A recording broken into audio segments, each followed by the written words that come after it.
Good afternoon. I'm Father Alexander. This is St. Peter's and Hove. Welcome to step 283 in our walking tour through the Bible. And I'm going to talk about the book of Lamentations, a very small book, but a very important one. Essentially, it's just 5 poems, alphabetical poems, which lament the fall of Jerusalem and the ghastly things that have happened in Jerusalem, the destruction of Jerusalem. It's first of all important because of the title. We rarely lament anything. We rarely beat ourselves up over the defeats of the past. We tend to move on rather rapidly. So, just as the Shia Muslims have the feast of Ashura, in which they lament the death of Ali, which took place many hundreds of years ago, so the Jews are still lamenting the destruction of the temple every time they read the book of Lamentations. But what are we lamenting? Now, the reason I picked this up is as follows. There's something that you may have heard of called the Whig theory of history, which says that everything is getting better all the time. If it's new, it's good. If it's new, it's better than what it replaced. Now, this is to some extent true in the sense that your new washing machine is probably better than your old washing machine, and your new washing machine is certainly better than your grandmother's washing machine, which might not have existed at all. Although some people do lament the time of the twin tub and saying that was the golden age, but generally speaking, washing machines just get better. However, is everything getting better all the time? Or should we lament some of the things that pass for progress? I'm very firmly of the opinion, as a Christian, I'm of the conviction that we should lament a lot of the things that are passing today. Give you an example.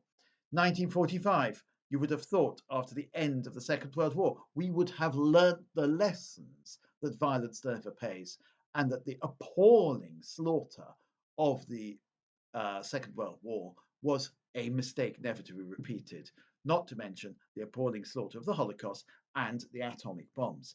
Yet, have we learnt those lessons? Have we lived in an age of golden peace since 1945? Of course not. Even now, as I said here, people are being bombed out of their homes in Ukraine. We've learnt very little. It's an illusion to think things are getting better all the time. We are rather people who need to mark our mistakes and to mark our defeats. We need to lament. Now, we celebrate victories all the time. We're constantly celebrating victories in war and things like that, celebrating important anniversaries. Very rarely do we do the opposite of celebration. In fact, I can't think of anything where we sit about and we are thoroughly miserable at the thought of what has come to pass, what has happened in the past. But here it is in the book of Lamentations, these 3 Lamentations. One of the things that they are quite poetic, and that's why I think they're not written by Jeremiah at all. They tell us the most awful things have happened, such as women in Jerusalem have eaten their own babies because they were starving to death, because Jerusalem had been besieged for 2 years before it fell to the Babylonians. So cannibalism has happened. And the opening is very famous, the opening of the book of Lamentations, because it was used in liturgy. How deserted she sits, the city once thronged with people, once the greatest of nations, she is now like a widow. Once the princess of states, she is now put to forced labor. All night long she is weeping, tears running down her cheeks, and so on.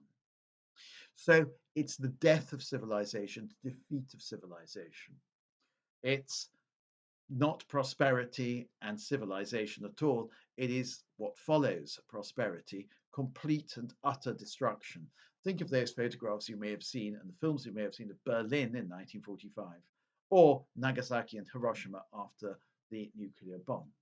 Not unsurprisingly, after 9/11 and the destruction of the Twin Towers, the Book of Lamentations was quoted quite a lot. It seemed that the Lord had turned his favor away, not just from New York, but from America in general and from the West in general. But in the 3rd lamentation, we have in verse 22 something rather important, which is, I think, the key part of the lamentation. it talks about how awful everything is, my heart dwells on this continually and sinks within me. This is what I shall keep in mind. And so regain some hope. Surely the Lord's mercies are not over. His deeds of faithful love are not exhausted. Every morning they are renewed. Great is his faithfulness.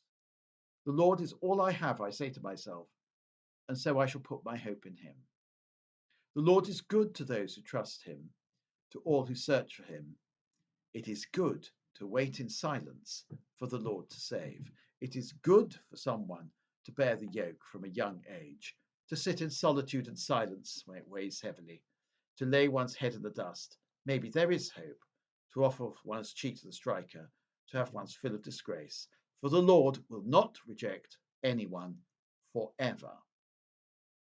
If he brings grief, he will have pity out of the fullness of his faithful love. For it is not for his own pleasure that he torments and grieves the human race. Now, this is very important. In other words, the complete destruction of Jerusalem serves a purpose, and it serves the purpose to drive us back to relying totally on the Lord, not on human achievement, but on the Lord. Because we celebrate too much our human achievements, and we do celebrate them too much, there are quite a lot of things we are celebrating that shouldn't be celebrated at all. Our egotism, for example, because the atmosphere of modern life is heavy with self-congratulation. Because of all this, therefore, we have forgotten the Lord. Now, if all this was taken away from us, all the achievements of modern civilization were taken away from us, if we were reduced to year zero, as the Jews were after the temple was destroyed and the destruction of Jerusalem, then perhaps we would begin to realize it is good to wait for the Lord. It is good to wait in silence for the Lord to save. It reminds me very much of that wonderful poem of Milton, They also serve who only stand and wait. Because our civilization is so egotistical, so based on the idea of human achievement, what about the non-achievers in our midst? Don't they count for anything? Because our civilization gives the first prize to those who shout loudest, what about those who don't speak much or those who cannot speak at all? Don't they count? Of course they do. Sometimes we just need God to annihilate and to annul all human achievements so we can then come to a proper understanding of our relationship with God, which is a relationship of utter dependence. I love so it's again the fourth lamentation. How the gold has tarnished, how the fine gold has changed. The sacred stones lie scattered at the corner of every street. Even gold, that thing which is a store of value forever, is now worthless. That does happen sometimes in the work when you have mega inflation and so on. Your bank savings are vaporized overnight. But we rely on our money. We rely on our human achievement. We think that that our civilization is forever. It ain't necessarily so. We must rely more on God. So it must have felt to the people who wrote the Book of Lamentations and who recited these poems that everything was over. But in fact, it is good to wait for the Lord, for him to save. What is not over is our faith. Our achievements may well come to an end. And one day, believe me, they will. When we lie on our deathbeds, nothing will save us then. Then it'll be just us and God. All the great things we'll have done will have counted for nothing. In fact, they count for very little anyway. One day, all that will turn to dust. The only thing that lasts is our relationship with God. Therefore, we must depend on God entirely. Now, to get back to the context of lamentation, the concept of lamentation, secular people dismiss the idea of complaining. They say if the church criticizes society, the church is complaining.